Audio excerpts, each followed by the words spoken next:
آمد ماہ خدا ہے، آ گیا رمضان ہے، آمد ماہ خدا ہے، آ گیا رمضان ہے، نور کی برسات میں اب آ گیا رمضان۔ سے ہوں گے اور آپ کا رمضان المبارک بہت ہی اچھا گزرا ہوگا۔ رمضان المبارک کے تیسرے عشرے کے نصف ہو چکا ہے۔ ناظرین کرام، الحمدللہ اللہ رب العزت کا بے حد شکر گزار ہوں، بے حد اس کی جتنی بھی تعریف بیان کی جائے، شکر ادا کیا جائے کم ہے، کیونکہ اللہ نے ہمیں بے حد نعمتوں سے نوازا ہے، بے حد ایسی نعمتیں ادا کی ہیں جن کا شکر ادا کریں۔ ہر وقت ہمیں شکر ادا کرنا چاہیے، کرتے رہیں بھی، پھر بھی کم ہے۔ ناظرین کرام، آج کا جو ہمارا پروگرام ہے، آج کی جو ہماری نشست ہے، آج کی جو ہماری بزم ہے، بہت ہی عمدہ بزم ہے، بہت ہی پیارے سیگمنٹس ہوں گے، بہت ہی پیارے علماء کرام گفتگو کریں گے، اور جو ہمارے پہلے سیگمنٹ کا آغاز کریں گے، بہت ہی پیاری آواز والے حافظ محمد جہاں زیب قادری صاحب ہمارے ساتھ شریک ہیں، اور اس کے ساتھ ساتھ جو اللہ کے پیارے حبیب کی تعریف کریں گے، میری مراد نعت رسول مقبول صلی اللہ تعالی علیہ وسلم پڑھنے کی سعادت حاصل کریں گے۔ بہت ہی خوبصورت آواز کے مالک محترم جناب حافظ محمد آصف قادری، وہ بھی ہمارے ساتھ موجود ہیں۔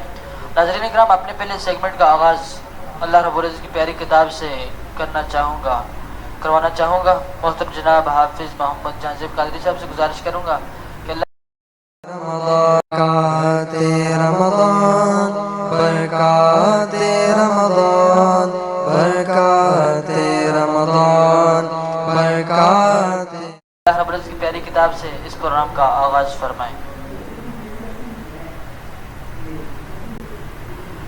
اعوذ باللہ من الشیطان الرجیم، بسم اللہ الرحمن الرحیم،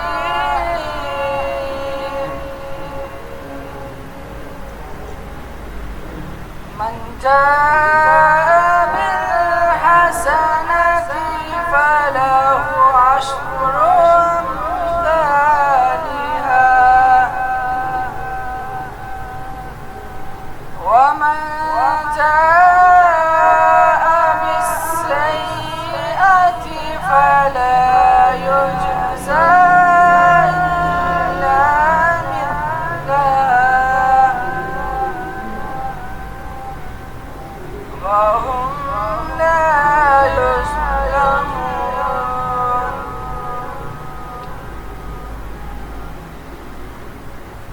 من جاء بالحسنة فله عشر أمثالها، ومن جاء بالسيئة فلا يجزى إلا مثلها اللہ سبحان اللہ۔ وهم لا يظلمون۔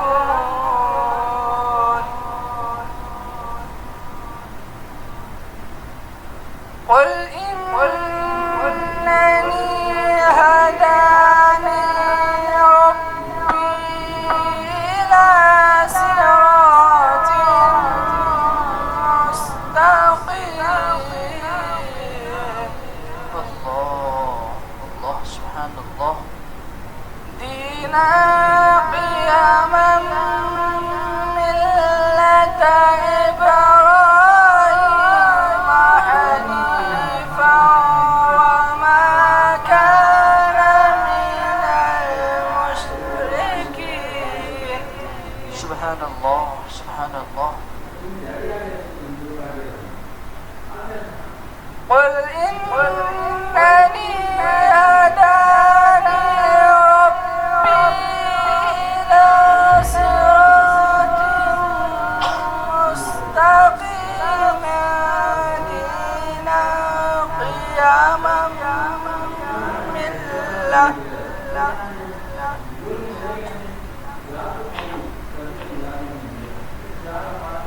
دينا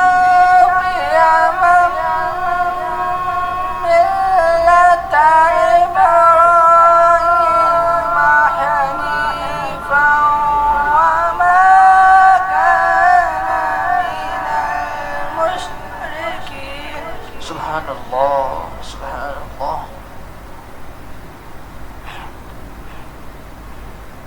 قل إن صلاتي ونسكي ومحياي ومماتي لله رب العالمين.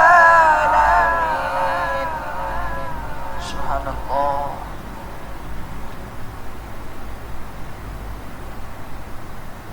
لا شريك له وبذلك أمرت وأنا أول المسلمين. سبحان اللہ سبحان اللہ. قل إن صلاتي ونسكي ومحياي ومماتي لله رب العالمين. اللہ اللہ. لا شريك له وبذلك أمرت وأنا أول المسلمين. سبحان اللہ ماشاء صدق اللہ. الله العظيم. سبحان اللہ ماشاء اللہ. جی ہاں ناظرین کرام، آپ سن رہے تھے اللہ رب العزت کی پیاری کتاب کی تلاوت، اللہ رب العزت کی لاریب بے عیب کتاب کی تلاوت، جسے قرآن مجید فرقان حمید کہا جاتا ہے. بہت ہی پیاری تلاوت پیش کر رہے تھے. اس پروگرام کا آغاز کر رہے تھے، ہمارے پہلے سیگمنٹ کا آغاز کر رہے تھے محترم جناب حافظ محمد جہاں زیب قادری. اللہ رب العزت ان کی آواز میں برکتیں عطا فرمائے، وسعتیں عطا فرمائے. ناظرین اکرام، اگلے سیگمنٹ کی طرف جا رہا ہوں جو ہے پیارے حبیب کی پیاری باتیں، پیارے حبیب کی نعت مصطفیٰ صلی اللہ تعالیٰ علیہ وسلم. اور ہمارے ساتھ موجود ہیں پیاری آواز والے محترم جناب حافظ محمد آصف قادری. تو ان سے میں گزارش کروں گا کہ اللہ کے پیارے حبیب پر درود السلام کے نذرانے پیش فرمائیں. اللہ برکات رمضان، برکات رمضان، برکات رمضان، برکات رمضان. صلی اللہ علیہ یا رسول اللہ وسلم علیک یا حبیب اللہ.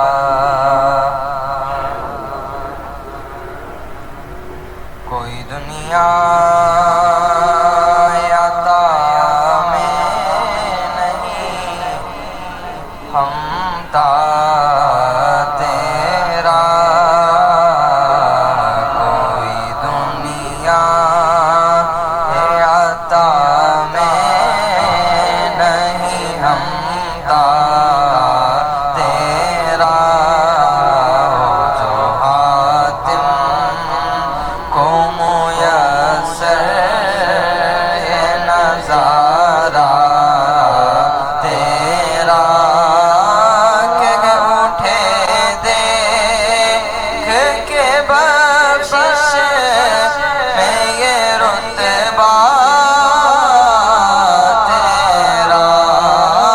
وہاں کیا جو دو کرم ہے شہ بطحا تیرا. سنتا ہی نہیں ماننے والا تیرا.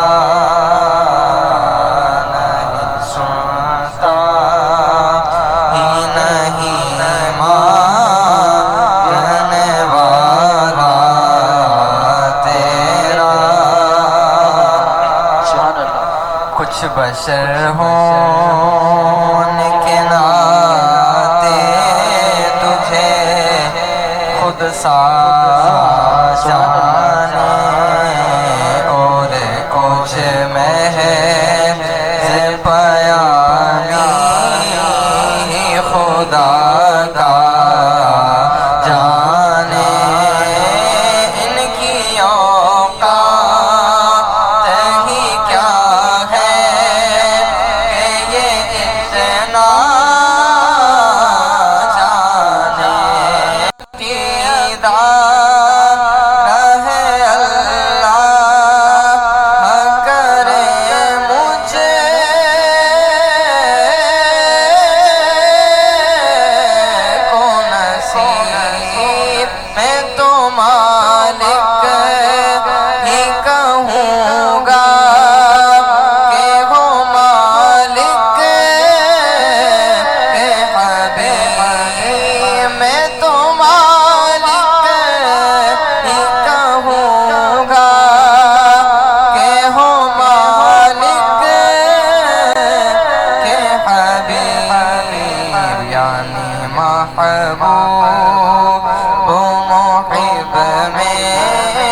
سرکار میں لاتا ہے رضا اس سے ہو شفیع تیری سرکار میں لاتا ہے رضا اس سے ہو شفیع جو میرا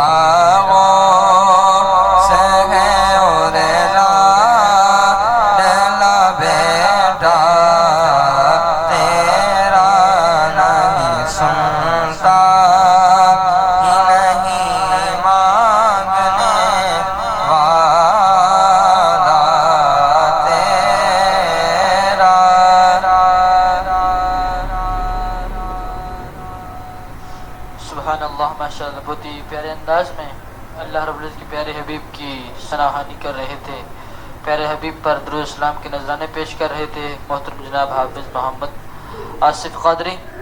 ناظرین کرام، اگلے سیگمنٹ کا تو آپ کو معلوم ہوگا، کیونکہ رمضان مبارک کے آخری لمحات ہیں۔ رمضان مبارک کافی حد تک گزر چکا ہے، اس کا تیسرا حصہ رہ چکا ہے۔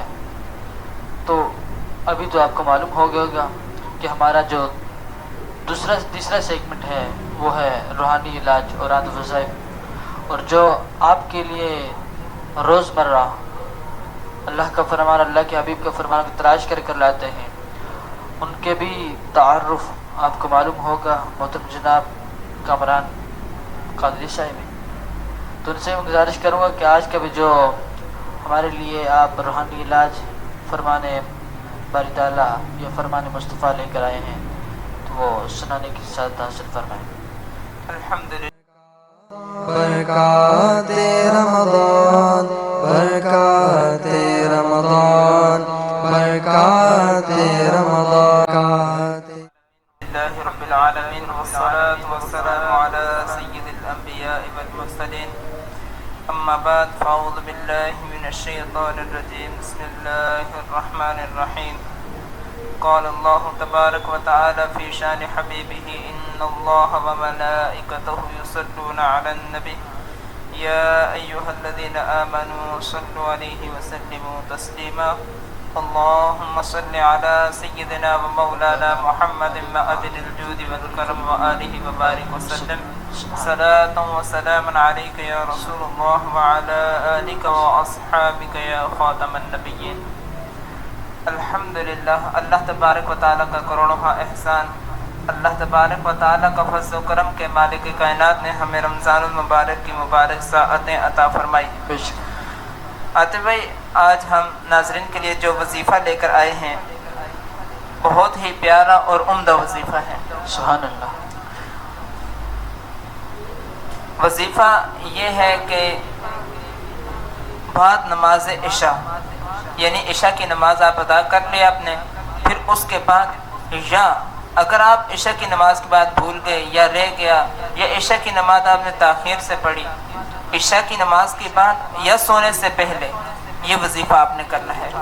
وہ وظیفہ یہ ہے کہ اول و آخر آپ نے 11 مرتبہ درود پاک پڑھنا ہے، درود پاک پڑھنے کے بعد 41 مرتبہ آیت الکرسی پڑھنی ہے، سبحان اللہ۔ صدق کے دل اور یقین کے ساتھ، دل میں یہ یقین ہو اور یہ صدق کے دل سے پڑھیں کہ اللہ تبارک و تعالیٰ میری تمام مشکلات کو حل فرما دے گا، جتنی بھی بڑی مشکل ہو، جتنی بھی بڑی مصیبت ہوگی، اللہ تبارک و تعالیٰ کے فضل و کرم سے وہ مصیبت ختم ہو جائے گی۔ اور اس کے علاوہ یہ کرنا کب تک ہے؟ یہ تب تک کرنا ہے جب تک یہ آپ کی مشکل حل نہیں ہو جاتی۔ ایک تو 41 مرتبہ آیا ہے، دوسرا اگر 41 مرتبہ کرنے سے نہیں ہو رہا، مشکل دور نہیں ہو رہی، انشاءاللہ اللہ تبارک و تعالیٰ کے فضل و کرم سے دور ہو جائے گی۔ اگر نہیں ہوتی تو پھر جب تک آپ کی مشکل دور نہیں ہو رہی وب تک آپ نے یہ وظیفہ کرنا ہے۔ اللہ تبارک و تعالیٰ آپ کو اس وظیفے پر عمل کرنے اور ہمیں اس وظیفے پر عمل کرنے کی توفیق رفیق عطا فرمائے۔ آمین۔ شکریہ، بہت بہت شکریہ کامران بھائی آپ کا۔ جی ہاں ناظرین کرام، آپ نے سنا، بہت ہی پیارا وظیفہ بتایا، لیکن انہوں نے ایک بات اس میں کہی ہے کہ یقین باللہ ہوگا تو انشاءاللہ العزیز اللہ رب العزت آپ کے تمام معاملات میں آسانیاں پیدا فرمائے گا، کیونکہ انسان کو جب تک یقین نہیں ہوگا اب تک اس کا کوئی مسئلہ حل ہی نہیں ہو سکتا۔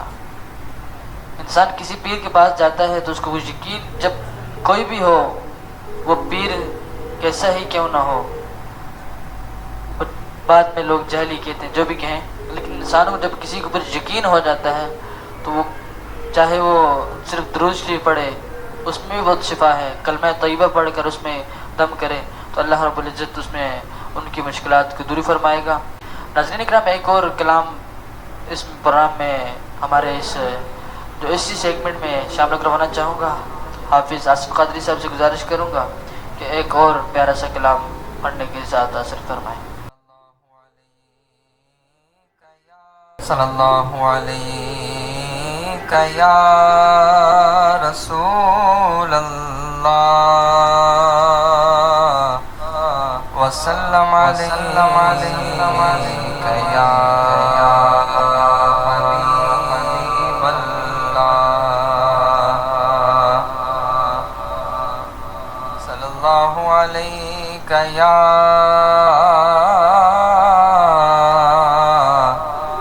رسول اللہ وسلم علیک یا حبیب اللہ۔ بہار جا فضا تم ہو، نسیم گل ستا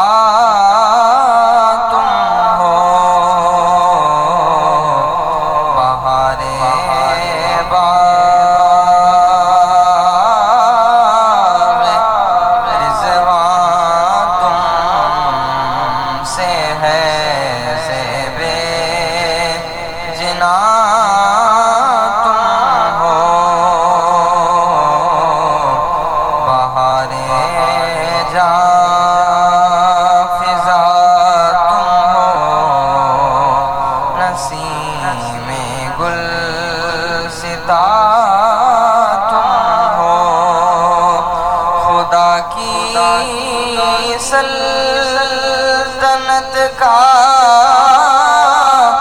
دو جہاں میں کون دولہا ہے، خدا کی سلطنت کا دو جہاں میں کون دولہا ہے،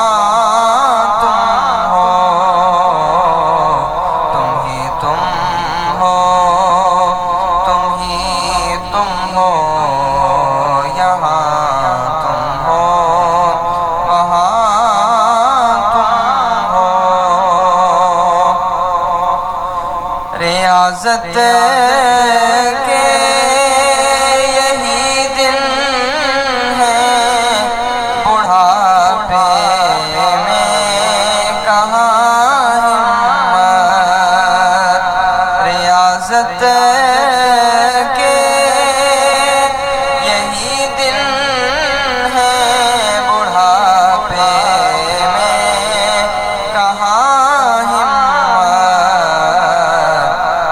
کرنا ہے ابھی کر لو، ابھی نوری جوان تم ہو،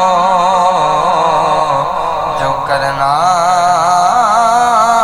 ہے ابھی کر لو، ابھی نوری جوان تم ہو،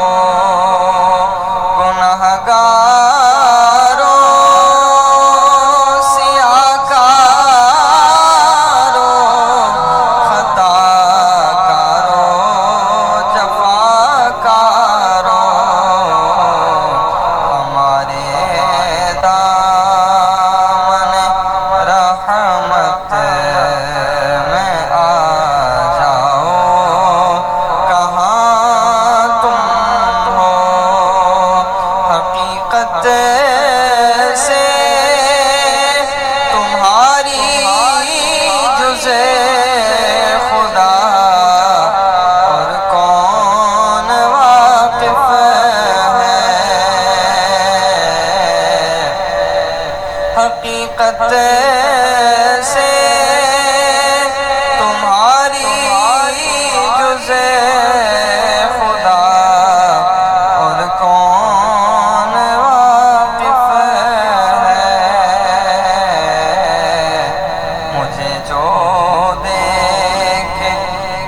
اٹھے میاں نوری میاں تم ہو بہار جاں فضا تم ہو نسیم گل ستا تم ہو. سبحان اللہ، ماشاء اللہ. بہت ہی پیاری آواز میں بہت ہی پیارے آقا پر درود سلام نعت رسول مقبول صلی اللہ تعالی علیہ وسلم پڑھنے کی سعادت حاصل کر رہے تھے حافظ محمد آصف قادری. اللہ رب العزت ان کی آواز میں برکتیں عطا فرمائے. اس طرح یہ اللہ کے پیارے حبیب کی تعریف بیان کرتے رہیں. ناظرین کرام، بہت ہی پیارا سیگمنٹ کا وقت ہے، بہت ہی پیارے لوگوں سے گفتگو کا وقت ہے، علماء سے گفتگو کا وقت ہے. اور ہمارے ساتھ جو آج بہت ہی پیاری شخصیت، بہت ہی پیارے لب و لہجے میں گفتگو کرنے والے محترم جناب حضرت علامہ مولانا عابد مدنی صاحب. السلام علیکم ورحمۃ اللہ وبرکاتہ. رمضان برکات رمضان برکات رمضان برکات رمضان.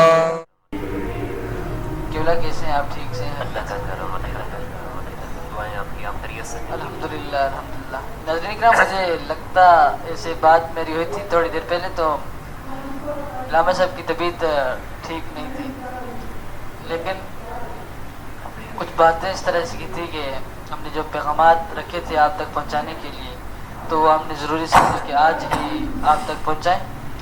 جو آج ہم نے موضوع رکھا ہے وہ بھی بہت ہی دلچسپ اور بہت عمدہ موضوع ہے. موضوع ہو جاتا ہے رخصت ماہ رمضان یا رسول اللہ. رمضان مبارک کے تیسرا عشرہ، جو 3 حصے ہیں رمضان مبارک کے، تیسرے حصے کے بھی تیسرے حصے میں ہم چل رہے ہیں.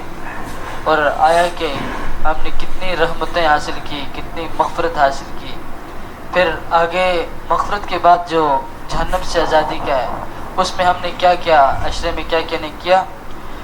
اسی موضوع میں کو ہم نے مختلف حصوں میں تقسیم کیا ہے، ہمیں اپنی بھی سمجھ میں تاکہ آسانی پیدا ہو، آپ کی بھی سمجھ میں آسانی پیدا ہو. تو علامہ صاحب کی اجازت پر میں موضوع کو سٹارٹ کروں گا. بالکل ایسے. علامہ صاحب، سب سے پہلے اس موضوع کا حصہ یہ ہے کہ ماہ رمضان کی قدر نہ کرنے والے کے متعلق ہمارے آقا و مولا حضرت محمد مصطفیٰ صلی اللہ تعالیٰ علیہ وسلم نے کیا ارشاد فرمایا؟ الحمدللہ رب العالمین والصلاۃ والسلام علی خاتم النبیین. عاطف بھائی، آج کا جو ہمارا پروگرام ہے، اس کے سوالات آپ نے بڑے اچھے اور بڑے یونیک بنائے ہیں، اور موضوع کے اعتبار سے، اور آپ اس کو یوں کہیں کہ ہمارے معاشرے کے اعتبار سے آپ نے اچھے سوال اٹھائے، اور ان کا جواب اور ان پر عمل کرنا، اور اللہ کرے لوگ اس کو لیں بھی، سنیں بھی اور سمجھیں بھی. رمضان کا جو مہینہ ہے یہ ایسا مبارک مہینہ ہے کہ اس مہینے میں جو رحمتیں اور برکتیں نازل ہوتی ہیں، کسی اور مہینے کو اس کی سعادت نہیں ہے. اللہ تعالیٰ نے اس مہینے میں جو خاص عبادات اس مہینے میں ہیں، جیسے اعتکاف کی عبادت رمضان کے ساتھ ہے، رمضان کے علاوہ کسی اور مہینے میں میسر نہیں جو سنت اعتکاف ہے. اگر ہم تراویح کی قیام اللیل کی بات کریں تو وہ بھی اسی مہینے کے ساتھ خاص ہے یہ عبادت. اور اگر ہم روزے کی بات کریں جو ہماری سالانہ عبادت ہے، جو فرض عبادت ہے، وہ بھی اسی مہینے کے ساتھ ہی خاص ہے. تو اس مہینے کو قرآن پاک میں، اس مہینے میں جو چیزیں، اہم چیزیں واقع ہوئیں، ان کا بھی ذکر کیا گیا. جیسا کہ سورہ بقرہ میں اللہ پاک نے فرمایا شہر رمضان الذی انزل فیہ القرآن، کہ رمضان وہ مہینہ ہے کہ جس میں قرآن پاک کا نزول ہوا. اللہ سبحان اللہ. قرآن پاک کا نازل ہونا یہ رمضان کے مہینے کو ایک خاص کر دیا گیا کہ قرآن کے جو نزول ہے وہ کیا ہے، رمضان کے مہینے میں ہوا. پھر اگر ہم آگے چلیں تو اس مہینے میں جو سب سے بڑی ایک چیز ہے وہ ہے لیلۃ القدر کی رات. اللہ سبحان اللہ. آخری عشرہ ہمارا چل رہا ہے، آج 24ویں روزے کی آج رات ہو چکی ہے، کل اللہ کی رحمت سے ہم 24واں روزہ رکھیں گے. تو اس مہینے کی جو بقیہ 3 راتیں رہ گئی ہیں، 25ویں، 27ویں اور 29ویں. تو قرآن پاک میں جہاں قرآن نازل ہونے کا ذکر رمضان میں ہے کہ شہر رمضان الذی انزل فیہ القرآن، تو وہیں سورہ قدر میں اللہ پاک نے فرمایا انا انزلناہ فی لیلۃ القدر. قرآن نازل ہوا رمضان میں، اور نازل کب ہوا؟ اللہ کہا کہ فرمایا کہ ہم نے اس کو رمضان لیلۃ القدر میں نازل کیا. سبحان اللہ. تو لیلۃ القدر قرآن پاک نازل ہونے کی یہ رات ہے. اب لیلۃ القدر کیا ہے؟ لیلۃ القدر کے بارے میں فرمایا کہ وما ادراک ما لیلۃ القدر، اللہ سبحان اللہ. کہ تم نہیں جانتے لیلۃ القدر کیا ہے. بے شک. اور آگے فرمایا لیلۃ القدر خیر من الف شہر، کہ جو لیلۃ القدر ہے، شب قدر ہے، یہ 1000 مہینوں سے بھی افضل رات ہے. اللہ سبحان اللہ. بے شک. تو یہ میں ایک امپورٹنس بتا رہا ہوں جو آپ نے سوال قائم کیا ہے. تو یہ اس کے لیے، کیونکہ رمضان کو جنہوں نے غفلت میں گزار دیا، ان کے بارے میں ہمارے پیارے آقا صلی اللہ علیہ وآلہ وسلم کے فرامین موجود ہیں. رمضان کی قدر نہ کرنے والوں کے بارے میں فرامین موجود ہیں. لیکن اس سے پہلے کہ لوگوں کو پتہ تو چلے کہ رمضان کی اہمیت کیا ہے، بے شک. کہ یہ اتنا بڑا مہینہ آیا اور جس کے بارے میں پیارے آقا صلی اللہ علیہ وآلہ وسلم نے فرما دیا کہ جس نے رمضان کو پایا اور اپنی بخشش نہ کروا سکا، ایسا شخص ہلاک ہو گیا، بدبخت ہے ایسا وہ شخص. اب اتنی بڑی اس شخص کے بارے میں یہ وعید ہے جو رمضان کی قدر نہیں کرتا. اللہ رمضان کی قدر نہ کرنا ہے کیا؟ رمضان کی قدر نہ کرنا یہ ہے کہ بندہ روزے نہ رکھے، بندہ رمضان کا احترام نہ کرے، رمضان کی قدر نہ کرے، رمضان میں تراویحاں ادا نہ کرے، جو قیام اللیل. یہ میں نے اسی لیے تمہید ایک باندھی ہے کہ اس رمضان کو کچھ عبادتیں خاص ہیں بے شک. کہ اگر آپ رمضان کے مہینے میں وہ نہیں کرو گے تو عام دنوں میں پھر کیسے کر لو گے؟ بے شک. اگر تراویح کی، قیام اللیل کی بات کریں تو ہماری عوام اور علماء اور عوام الناس باقاعدہ اہتمام کرتے ہیں اس چیز کا. بے شک. اور رمضان میں اگر یوں دیکھا جائے تو رمضان ہمارے لیے ایک ٹریننگ والا مہینہ ہے کہ اگر رمضان میں اگر ہم نے کوئی مضبوط ٹریننگ کر لی، تربیت میں ہماری کوئی کمی نہ رہی، تو پھر کیا ہوگا؟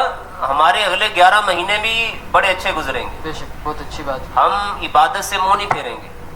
لیکن اگر حالت ایسی ہے کہ اسی رمضان کے مہینے میں ہم تراویح ادا نہیں کر رہے، روزے نہیں رکھ رہے، قرآن پاک کی تلاوت نہیں کر رہے، قرآن اس مہینے میں نازل ہوا تو یہ تو قرآن پڑھنے کا مہینہ ہے، اللہ یہ تو قرآن کے نازل ہونے کا مہینہ، اس میں تو قرآن پڑھا جائے، بار بار قرآن پڑھا جائے.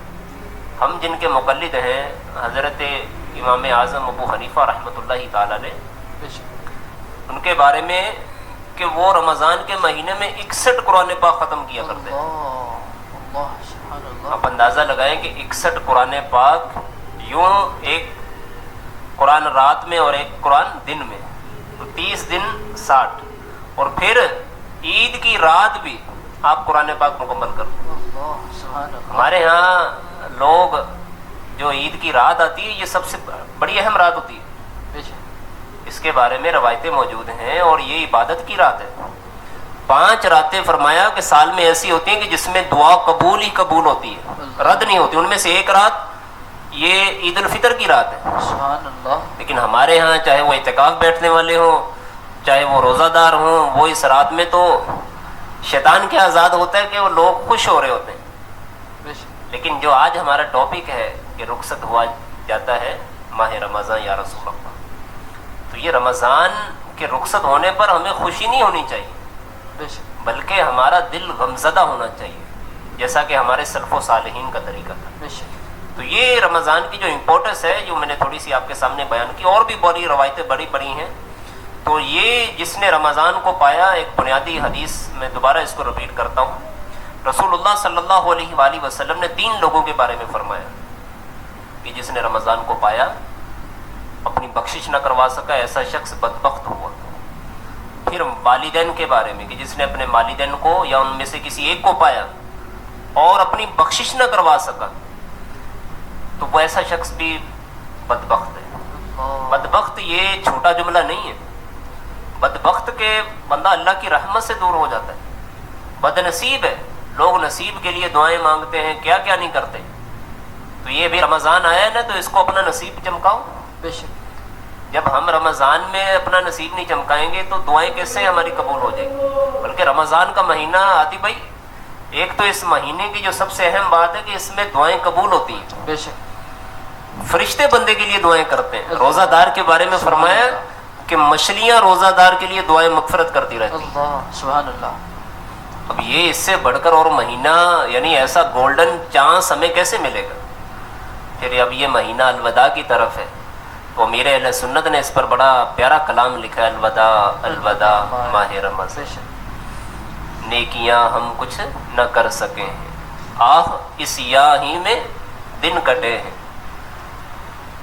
تیرے جب گزر جائیں گے ماہ 11, تیری آمد کا پھر شور ہوگا. کیا میری زندگی کا بھروسہ, الوداع الوداع ماہ رمضان. تو آج رمضان اس سال ہمیں مل گیا تو آئندہ سال کی کوئی گارنٹی نہیں ہے. بے شک. تو یہ ان لوگوں کے لیے پیغام ہے کہ جن لوگوں نے اس رمضان کو غفلت میں گزارا ہے, روزے نہیں رکھے. اچھا بہانے کیا ہوتے کہ یار میں تو کام کرتا ہوں, مزدوری کرتا ہوں, یار مجھے تو فلاں پرابلم ہے, بیماری ہے. تو رمضان کے روزے رکھنے کے بارے میں تو ہمارے پیارے آقا صلی اللہ علیہ وآلہ وسلم کا فرمان موجود ہے, صوموا تصحوا. پیارے آقا صلی اللہ علیہ وآلہ وسلم نے فرمایا کہ روزے رکھو صحت یاب ہو جاؤ. اللہ سبحان اللہ. یہ تو بیماریاں دور کرنے والا مہینہ بھی ہے. بے شک. اس رمضان کا مہینہ تو بابرکت ہے کہ یہ مہینہ بندے کو متقی بناتا ہے. جیسے روزے فرض ہونے کی جو آیت مبارکہ قرآن پاک میں ہے, یا ایھا الذین آمنوا کتب علیکم الصیام کما کتب علی الذین من قبلکم. اب ریزن, انعام کیا ہے, لعلکم تتقون, کہ یہ رمضان کے روزے ہیں ایمان والو, تم سے پہلے لوگوں پر بھی فرض تھے اور تم پر بھی فرض کیے گئے. یہ کوئی آپشنل چیز نہیں ہے کہ رکھے نہ رکھیں, بلکہ یہ کمپلسری چیز ہے کہ روزہ آپ نے رکھنا ہی رکھنا, یہ فرض عبادت ہے.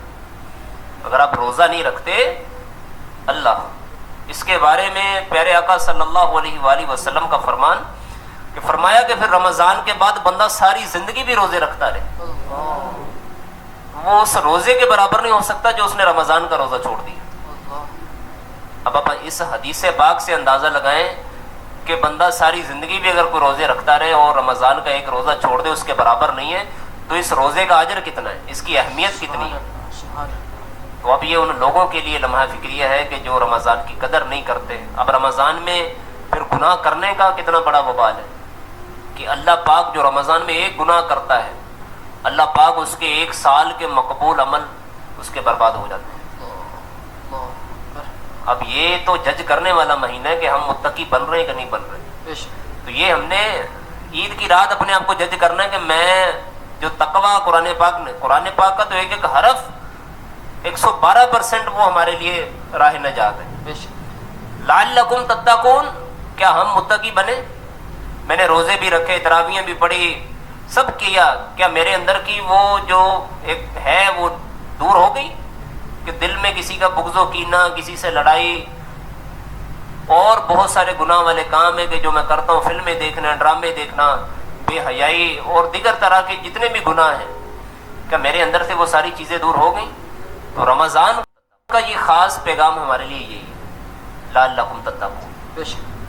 تو یہ مہینہ اس لیے بڑا اہم ہے. تو پیارے آقا صلی اللہ علیہ وآلہ وسلم کے جو 2 فرامین ہیں کہ جس نے رمضان کو پایا اور اپنی بخشش نہ کروا سکا تو ایسا بندہ ہلاک ہو گیا. پھر اسی طرح فرمایا کہ جب رمضان میں اپنی بخشش نہیں کروا سکتا تو پھر کب اس کی بخشش ہوگی.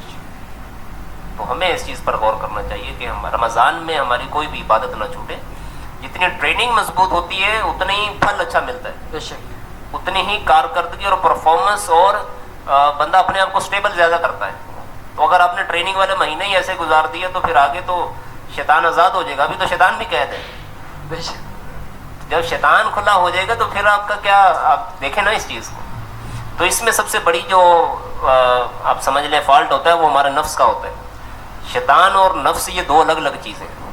ہمارے ہاں بڑا اس کو بیان کیا جاتا ہے کہ شیطان، لوگوں کا عام یہی جواب ہوتا ہے یار شیطان نیک عمل نہیں کرنے دیتا. تو شیطان سے بڑی بھی ایک چیز ہے نفس. اب شیطان کو گمراہ کس نے کیا، یہ بھی ایک سوال ہے کہ شیطان سب کو گمراہ کرتا ہے اور شیطان کو گمراہ کس نے کیا؟ اس کے نفس نے. تو ہر بندے کے ساتھ ایک نفس بھی ہے، نفس امارہ، کہ جو بندے کو صحیح کام نہیں کرنے دیتا. تو اس لیے شیطان پر وہ تو اس کی تو ڈیوٹی یہی ہے، لیکن اللہ نے آپ کو بھی اختیار دیا ہے کہ آپ بھی اپنے، یعنی جو چیز آپ کے کنٹرول میں ہے آپ اس پر تو قابو پائیں. جو آپ کے کنٹرول میں نہیں ہے اس کا تو آپ سے سوال بھی نہیں ہے. لا یکلف اللہ نفسا الا وسعها. تو یہ چیزیں ہمارے کنٹرول میں، روزہ رکھنا، اپنے آپ کو گناہوں سے بچانا، رمضان میں عبادات کی پابندی کرنا، یہ انسان کے کنٹرول میں ہے. تو بس ان کے لیے یہی پیغام ہے کہ ڈرے، آخرت میں کہیں محروم نہ ہو جائے، کہ ایک روزہ نہ رکھنے کی وجہ سے کہیں جنت سے دوری نہ ہو جائے. اللہ پاک ہمیں تقوی نصیب فرمائے. بہت بہت شکریہ علامہ صاحب. علامہ صاحب اسی موضوع کا ایک اور حصہ ہے کہ ماہ رمضان کے بعد عبادت کے شوق کم ہو جاتا ہے، تو اس کی کوئی وجہ؟ اس کی وجہ ہمارے سامنے ہے کہ جب رمضان میں جس نے زیادہ شوق اور محبت اور اپنا ٹائم قرآن پاک کی تلاوت میں لگایا، نمازوں میں لگایا، تو اب وہ بندہ ایسا بندہ پھر رمضان کے بعد بھی نمازیں نہیں چھوڑتا. بے شک. اب جس نے رمضان میں ہی کچھ نہیں کیا، ایک لوجیکلی آپ چیز کو دیکھیں کہ جس بندے نے پریکٹس ہی نہیں کی تو وہ بعد میں پرفارم کیا کرے گا؟ پریکٹس کرنا، چیزوں کو اڈاپٹ کرنا، یہ بندے کی اپنی کارکردگی اور عمل کرنے کے لیے ہوتا ہے. اس رمضان کے مہینے میں جس نے اپنی بخشش نہیں کروا لی، بخشش کروانا کیسے ہوگا؟ کہ رمضان میں ہر نیک عمل کی پابندی کرے.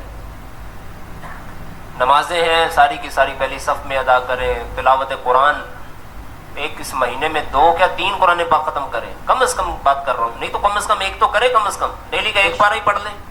اب جس بندے نے یہ عمل نہیں کیے تو وہ کیا گمان رکھے گا کہ وہ بعد میں بھی یہ عبادت کرتا رہے گا؟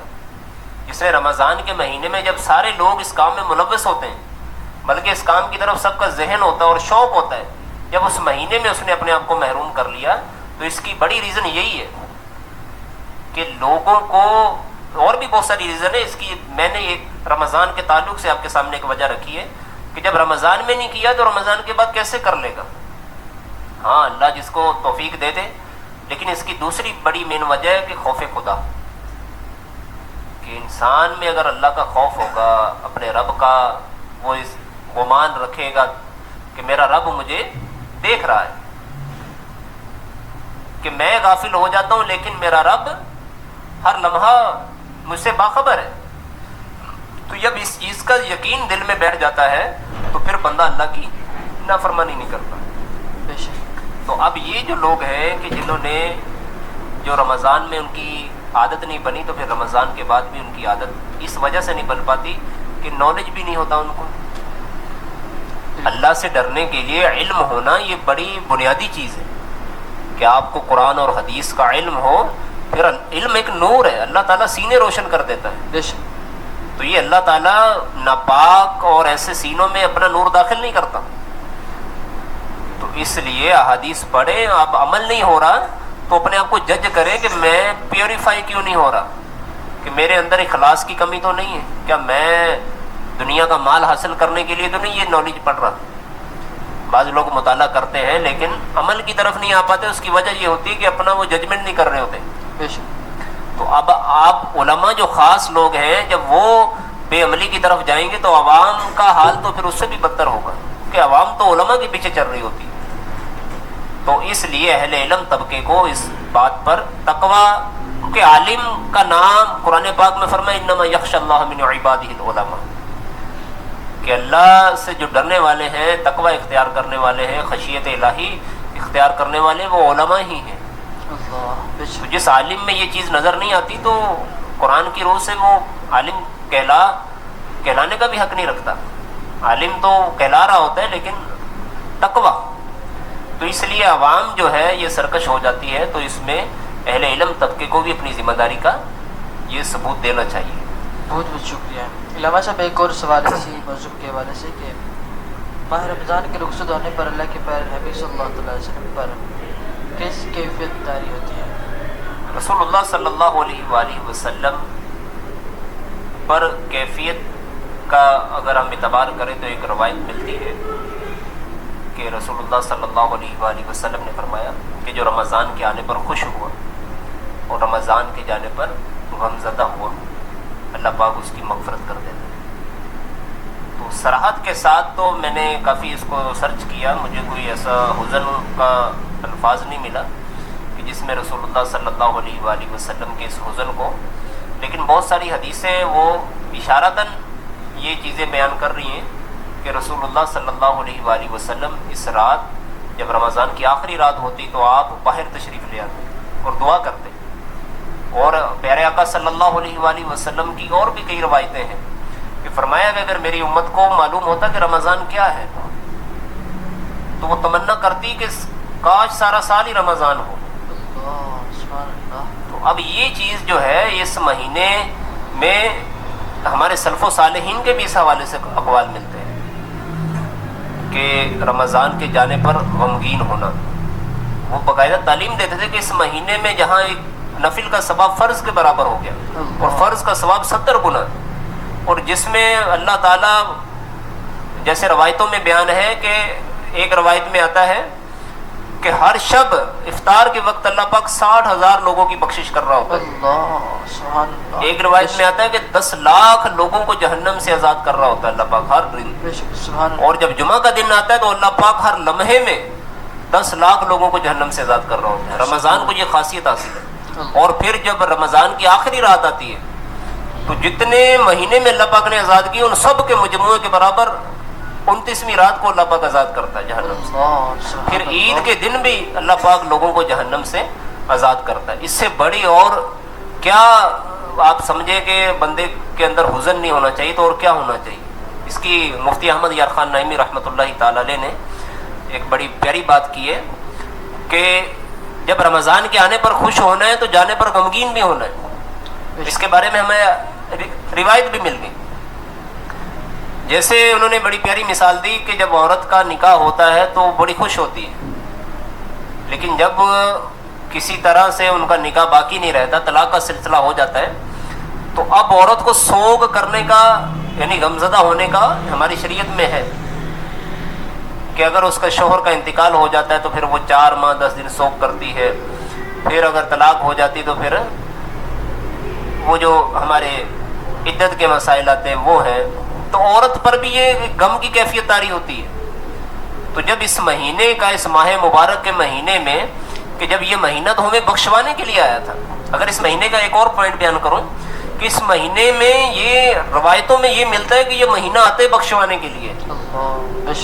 جیسے سرکار صلی اللہ علیہ وآلہ وسلم نے فرمایا کہ جس نے رمضان پایا اور اپنی بخشش نہ کروا سکا, اب یہ بندے پر ہے کہ وہ اپنی بخشش کروائے. اگر اور روایتوں میں جائیں تو رمضان کی روایت کی فضیلت کی روایتوں میں یہ بھی ملتا ہے کہ ایک منادی ہر روز ندا کر رہا ہوتا ہے کہ ہے کوئی سائل کہ اس کو اس کا سوال پورا کر دیا جائے, ہے کوئی بخشش کا طالب کہ اس کی بخشش کر دی جائے, ہے کوئی توبہ کرنے والا کہ اس کی توبہ قبول کر لی جائے. صبح سحری تک منادی یہ ندا کر رہا ہوتا ہے رمضان کی ہر رات میں. تو یہ مہینہ اتنا مبارک مہینہ ہے کہ سرکار صلی اللہ علیہ وآلہ وسلم کا یہ فرمان ہمارے لیے کافی ہے. اور اس کی بہت ساری روایتیں اس چیز کی طرف اشارہ کرتی ہیں کہ جب یہ رمضان کا اختتام ہو تو پھر بندے کو خوش نہیں ہونا چاہیے بلکہ غمزدہ ہونا چاہیے کہ یہ مہینہ اتنا بابرکت تھا. تو اب اگر کسی نے بالکل سارے اس مہینے کو پابندی کے ساتھ نیک اعمال میں گزارا ہے وہ بھی غمزدہ ہو. اب جس نے نہیں گزارا وہ تو اب اس کے پاس بچا ہی کیا ہے, وہ کس چیز کی خوشی منا رہا ہے.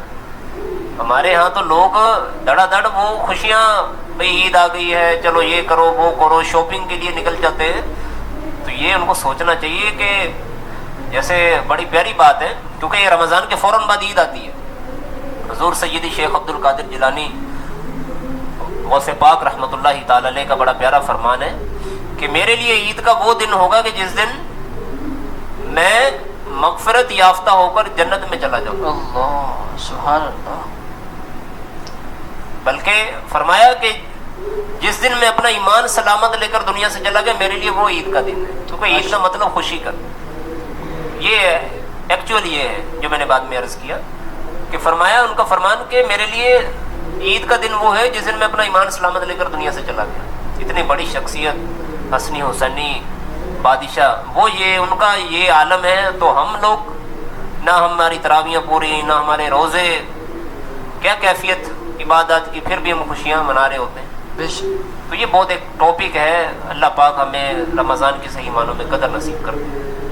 آمین آمین. بہت بہت شکریہ علامہ صاحب, بہت ہی پیاری گفتگو کی, بہت ہی اچھی گفتگو کی. اللہ رب العزت ہمیں اس پر عمل کرنے کی توفیق عطا فرمائے. آمین. علامہ صاحب ایک اور بات عرض کروں گا کہ ماہ رمضان تو رخصت ہونے کے بس کچھ دن ہی باقی ہیں. ہمیں اور ہمارے ناظرین کے لیے کچھ نصیحتیں ارشاد فرمائیں. سب سے پہلے تو میں اپنے آپ کو نصیحت کروں گا, ناظرین تو بعد میں ہے. سب سے پہلے بندے کی اپنی اوپر توجہ ہونی چاہیے کہ میں رمضان میں کیا کر رہا ہوں, رمضان کے بعد کیا کروں گا. رمضان کا مجھ پر کوئی اثر ہوا یا نہیں ہوا یہ مجھے دیکھنا ہے. صرف خالی پیٹ رہنے کا نام تو رمضان نہیں ہے نا. یہ تو آج کل تو آپ بات کریں تو یہ تو طرح طرح کی لاجکس چل رہی ہیں کہ خالی پیٹ بھی رہا جائے. لوگ وہ کرتے ہیں طرح طرح کی ٹریننگ ایسی کرتے ہیں. بہت ساری ٹریننگیں ایسی ہیں. خالی پیٹ رہنا یہ کوئی کمال نہیں ہے. اصل چیز ہے جو میں نے پہلے بیان کی, تقویٰ. کہ رمضان کا نور رمضان نے مجھے روشن کیا یا نہیں کیا. اب رمضان تو چل رہا ہے, یہ تو قیامت تک کا آئے گا, لیکن اگلے سال میں ہوں یہ کوئی گارنٹی نہیں. اب میں نے کیا کرنا ہے, اب نصیحت یہ ہے کہ ہماری کوئی نماز قضا نہ ہو. یہ چیز رمضان کی کہ رمضان میں اگر ہم تراویح پڑھ رہے ہیں تو جس طرح ہم بعض بڑی پابندی سے تہجد پڑھتے ہیں رمضان میں, تو کاش ایسا سلسلہ ہو کہ رمضان میں جانے کے بعد بھی ہماری تہجد کی نماز نہ چھوٹے. کیونکہ تہجد کے لیے اٹھیں گے تو ہماری فجر نہیں چھوٹے گی, چاہے وہ گھر میں اسلامی بہنیں ہیں چاہے وہ اسلامی بھائی ہیں. تو ہمارے ہاں سب سے بڑا مسئلہ لوگ فجر کی نماز میں بڑی کمی ہوتی ہے. نماز چاہے ایک چھوڑے باقی بھلے 4 پابندی سے پڑھے. فرمایا وہ بے نمازی ہے کہ اللہ نے 5 نمازیں جو اوبلیگیٹری چیزیں ہیں وہ 5 ہیں, نمازیں 5 ہیں.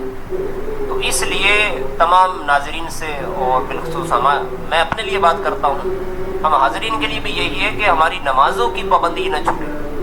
اور رمضان کی برکت سے جس مہینے میں قرآن نازل ہوا اور جس مہینے میں لوگ کثرت سے قرآن پاک کی تلاوت کرتے ہیں, کیونکہ تراویح میں بھی قرآن سنتے ہیں لوگوں میں الحمدللہ, یہ بھی ایک بڑا جذبہ ہوتا ہے.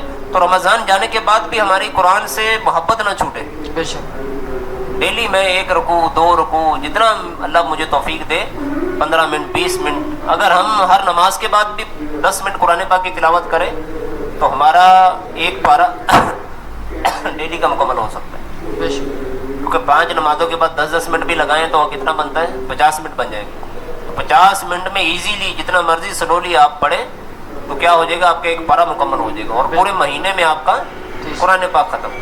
بے شک قرآن پاک ختم.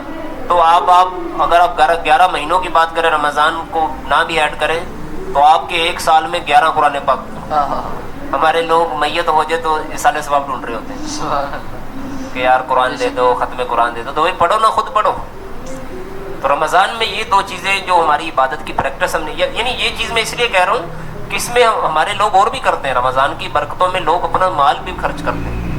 اب رمضان میں تو خرچ کیا, باقی سارا سال آپ نے کسی غریب کو پوچھا نہیں, کسی کے گھر میں مجبوری تھی آپ نے اس کو پوچھا ہی نہیں, اپنے رشتہ داروں کو نہیں پوچھا. تو ایسا نہیں کرنا. رمضان چلا جائے تو اپنے خرچ کا سلسلہ نہیں ہے. آج میں نے ایک حدیث پاک پڑھی کہ فرمایا کہ اللہ کی راہ میں خرچ کرنے سے نہ رکو, نہیں تو رزق تنگ کر دیا جائے گا. یہ جو ہمیں مل رہا ہے, اگر ہم کسی کی مدد کر رہے ہیں, اللہ کی راہ میں خرچ کر رہے ہیں, تو اللہ تعالیٰ بھی ہمیں شاید انہیں کی وجہ سے دے رہا ہے. تو اس لیے چاہے رمضان ہو چاہے غیر رمضان ہو, 11 مہینے دوسرے ہوں, تو اپنے خرچ کرنے کی عادت کو نہیں روکنا، قرآن پاک کی تلاوت کی عادت کو نہیں روکنا، اور نمازیں تو فرض ہی فرض ہیں. تو یہ تو کسی بھی صورت میں بھی مرد کے لیے تو ہمارے استاد صاحب فرمایا کرتے تھے، بلکہ ہماری شریعت کا بھی یہی چیز ہے کہ مرد کے لیے تو نماز کی معافی ہے ہی نہیں. نماز صرف عورت کو معاف ہے، وہ بھی ان کی مخصوص کنڈیشنز میں. مرد ڈوب بھی رہا ہو پانی میں تب بھی اس کو اشارے سے نماز پڑھنے کا حکم ہے. تو مرد کوئی عذر نہیں کر سکتا کہ میرے ساتھ یہ عذر آ گیا. ہاں اللہ یہ کہ وہ بے ہوش پڑا ہو تو اور وہ بھی نمازیں گزر جائیں تو پھر ایک الگ مسئلہ ہے. تو اس لیے یہ خرچ کرنے والی عادت، کیونکہ مساجد کے ساتھ تعاون کریں، مدارس کے ساتھ، غریبوں کے ساتھ، اوس پڑوس میں، یہ ساری چیزیں ناظرین اور ہم حاضرین، یہ ہمیں اس چیز کو دیکھنا ہے کہ ہمارا یہ نیکی والا سلسلہ نہ رکے. قرآن پاک کی تلاوت، نمازوں کی پابندی. اور پھر رمضان میں روزہ جو ہے نا، ہمیں ایک چیز یہ بھی پیغام دیتا ہے کہ روزے کی روحانیت کیا ہے کہ اپنے منہ سے گندی بات نہیں نکالنی، کسی کو گالی نہیں دینی، غیبت نہیں کرنی، چغلی نہیں کرنی، کانوں سے برا سننا نہیں ہے، پاؤں سے برائی کی طرف جانا نہیں ہے، ہاتھوں سے کوئی بری چیز کا استعمال نہیں کرنا. تو رمضان جانے کے بعد بھی یہ چیز آ جائے، کریکٹر، آپ کا کریکٹر بڑا مضبوط ہو جائے، اچھا ہو جائے. تو رمضان یہ ہمیں پاک کرنے کے لیے آتا ہے. تو اب یہ پاکی کے آثار رمضان کے بعد میں ہو، یہ نہ ہو کہ پھر ہمارا وہی حال ہو جائے تو پھر وہ ایک سرکل میں گھومتے رہنا، تو یہ صحیح نہیں ہے کہ اللہ پاک کو جو چیز ناپسند ہے وہ ناپسندی ہے. اس لیے چاہے جو یعنی لاسٹ جو خلاصہ یہ ہے کہ گناہ چاہے وہ رمضان میں ہو چاہے وہ رمضان کے علاوہ ہو، ہر طرح کے گناہ سے بچنا ہے، چاہے وہ باطنی ہو، ظاہری ہو، چھوٹا ہو، بڑا ہو، کسی بھی کیٹیگری کا گناہ ہو اس سے اپنے آپ کو بچانا ہے. اللہ پاک ہمیں یہ رمضان کی جو دن رہ گئے قدر کرنے کی توفیق عطا فرمائے.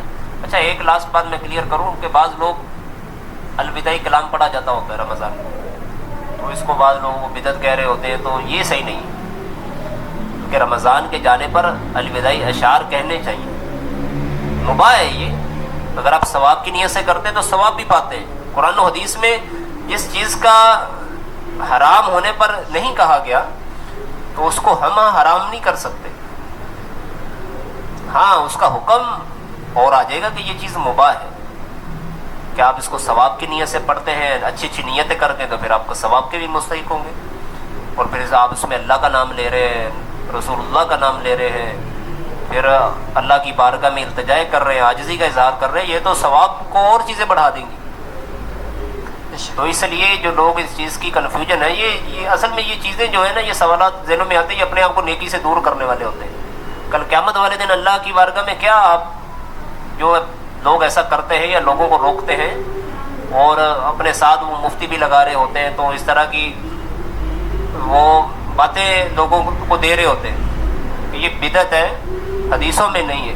تو ہم تک ساری حدیثیں کہاں پہنچی ہیں؟ ہمارے پاس کیا گارنٹی ہے کہ وہی آئی ہے آپ کو کہ آپ ایسی باتیں کر رہے ہیں؟ اور بھی بہت سارے ٹاپک ہیں جن پر لوگ ایسے کام بات کر رہے ہوتے ہیں، جو اس لیے میں تھوڑی سی احتیاط کرنی چاہیے کہ کوئی بھی ایسا کام، بلکہ روایتیں موجود ہیں، مسلم شریف کی حدیث پاک ہے کہ جس نے کوئی اسلام میں نیا کام ایجاد کیا اور اس پر بھی لوگ چلے تو اگر وہ ثواب والا کام ہے تو جتنے اس پر عمل کر رہے ہیں وہ سارے کا سارا ثواب کرنے والے کو ملے گا. اسی طرح برائی کے بارے میں اور بڑی واضح حدیث پاک ہے، سب کو ہمیں معلوم ہے کہ الدال علی الخیر کفاعلی، کہ نیکی پر رہنمائی کرنے والا نیکی کرنے والے کی طرح ہوتا ہے. تو یہ اس سے آپ بہت ساری کریٹیوٹی کر سکتے ہیں، بہت ساری دینی معاملات میں رہنمائی کر سکتے ہیں. کیونکہ روایت میں آیا کہ جس پر رسول اللہ نے خاموشی فرمائی وہ صحیح ہے، مباح ہے وہ. اور جو حرام چیزیں تھیں، وہ ناجائز چیزیں، وہ قرآن نے اس کو واضح بیان کر دی ہے، اور جس پر خاموشی اختیار فرمائی وہ ہمارے لیے مباح ہے. تو اس لیے ان بحثوں میں آنے سے کیا ہوتا ہے کہ جو لوگ آتے ہیں اس میں الحمدللہ بہت سارے لوگ نیکی سمجھ کر رہے ہوتے ہیں، تو اس لیے جو اپنے آپ کو محروم کر لیتے پھر محروم ہے. اور اللہ پاک ہمیں ایسے لوگوں سے بھی محفوظ فرمائے جو ہمارا اس طرح ذہن بنا دیتے ہیں. تو اس لیے جو امیر اہل سنت کا اور عام مساجد میں کلام پڑھا جاتا ہے البتہ ماہ رمضان، اس کو لازمی پڑھے، رو رو کر پڑھے. خطبہ اسی طرح جمعۃ الوداع میں لوگ پڑھتے ہیں، جمعۃ الوداع میں رونے والی کیفیت ہو تاکہ تقویٰ اور اللہ اور اس کے رسول صلی اللہ علیہ وآلہ وسلم کے دین پر ہمیں چلنا، اور اللہ اور اس کے رسول کا ہم پر کرم ہو جائے، رسول اللہ کی نگاہ ہو جائے، اس سے بڑی اور کیا بات ہوگی؟ کہ رمضان کی ایک روایت میں یہ بھی لکھا ہے کہ اللہ تعالیٰ لوگوں پر رحمت کی نگاہ ڈالتا ہے رمضان میں، اور جس پر اللہ نے نظر کرم کر دی، رحمت کی نظر کر دی، اسے پھر کبھی عذاب نہیں دے گا۔ یہ تو ہمیں تو موقع ہی موقع یہ کرنے کا، اللہ پاک ہمیں عمل کی توفیق عطا فرمائے۔ جزاکم اللہ خیر وسلم۔ آمین آمین۔ بہت بہت شکریہ علامہ صاحب، بہت ہی پیاری گفتگو فرمائی، بہت ہی پیاری نصیحتیں فرمائی۔ ہمیں بھی ہمارے ناظرین کو بھی اللہ رب العزت سے دعا ہے کہ اللہ رب العزت ہمیں ان پر عمل کرنے کی توفیق عطا فرمائے۔ ناظرین کرام، آپ نے سنا اور دیکھا ہمارے جو عشرہ جہنم سے آزادی کی جو آج کے جو ہمارا پروگرام ہے اور جو ہمارا موضوع ہے، یہ بھی رخصت ماہ رمضان کے متعلق ہی ہے۔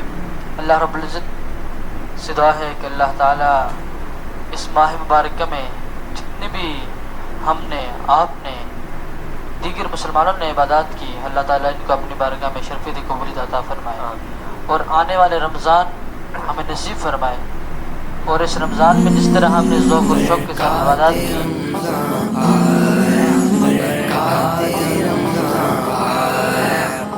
آمد ماہ خدا ہے، آ گیا رمضان